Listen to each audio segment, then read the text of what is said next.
यहाँ पे एक्स्ट्रावेगेंजा हो रहा है, इसका मकसद स्टूडेंट्स की कॉग्निटिव और फिजिकल डेवलपमेंट है। फ़न फेयर एक्टिविटीज़ हैं, हमारे पास बुक फेयर है, हमारे पास फूड स्टॉल्स हैं, एक ग्रैंड मुशायरा होने जा रहा है। और सारी एक्टिविटी का जो मकसद है कि स्टूडेंट्स यहाँ पे तमाम किस्म की डिस्ट्रैक्शन से बच के पॉजिटिव एक्टिविटीज़ में इंडल्ज होकर सोसाइटी की तरफ अच्छा कंट्रीब्यूट कर सकें।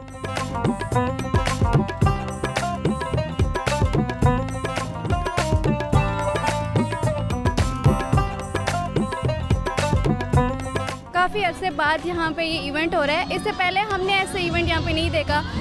हम यहाँ पे बहुत ज़्यादा इंजॉय कर रहे हैं। बहुत सारे फूड गाला है, मुशायरा का भी होना है और झूले वगैरह भी लगे हैं। सब बहुत इंजॉय करें, आप लोग भी आएँ और इंजॉय करें।